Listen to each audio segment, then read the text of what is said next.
Praise lord everyone. प्रभु यीशु मसीह के मधुर मीठे नाम से आप तमाम व्यूअर्स का आज की इस नए वीडियो में मैं स्वागत करता हूं। आप सबों को जय मसीह की।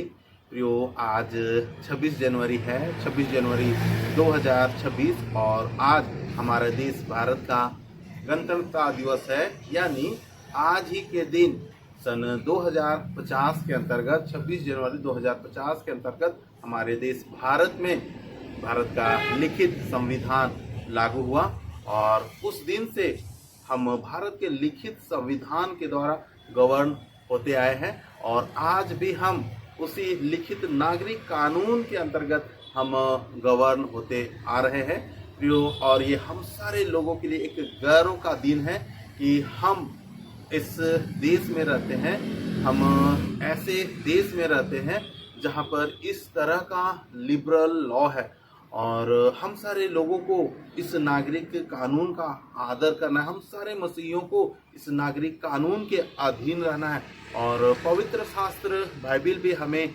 नागरिक कानून के अधीन रहने की आज्ञा देती है। इवन मसीही भाई भाई में मुकदमा बाजी बिल्कुल भी नहीं होना चाहिए। पवित्र शास्त्र बाइबिल ये भी बतलाती है और पवित्र शास्त्र बाइबिल हमें ये बताती है कि ऐसा कोई भी अधिकार नहीं जो स्वर्ग से ना दिया गया हो और वो पृथ्वी पर स्थापित हो।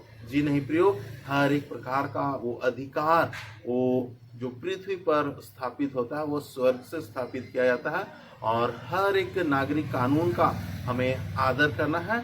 और ऐसा नहीं है कि पवित्र शास्त्र बाइबिल और भारत का लिखित संविधान एक दूसरे के विरोधी है। जी नहीं प्रियो, भारत का जो लिखित संविधान है वो भी स्वर्ग के ओर से ग्रांटेड है और इस कानून के अधीन हम सारे लोगों को रहना है। हमें बलवा नहीं करना है और यदि हम बलवा करेंगे, विरोध करेंगे तो हम नागरिक न्यायालय के द्वारा हम दंडित किए जाएंगे।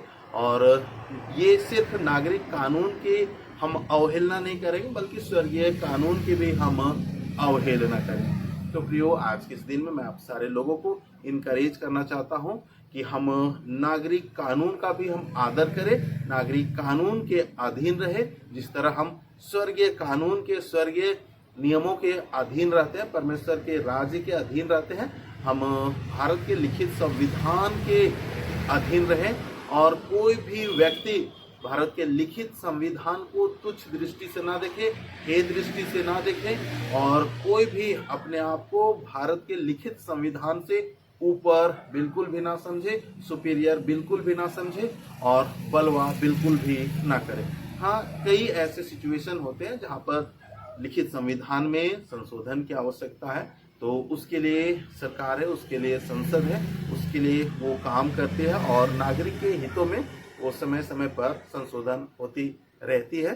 तो इन सारी बातों को लेकर के हमें हद से ज़्यादा रिबेलियस स्वभाव में नहीं जीना है। यदि हम रिबेलियस स्वभाव में जिएंगे तो हम परमेश्वर के द्वारा ठहराए गए नियमों का हम उल्लंघन करेंगे और हम सीधे तौर पर दुष्ट आत्माओं के द्वारा, शैतान के द्वारा कंट्रोल किए जाते हैं। तो प्रियो, आज इस गणतंत्र दिवस के दिन में मैं आप सारे लोगों को इनकरेज करना चाहता हूँ कि आप यीशु मसीह के ऊपर विश्वास करें और अपने देश के लिखित कानून के ऊपर विश्वास करें, अधीनता को स्वीकार करें और बड़े भय भक्ति में अपना जीवन को जिए।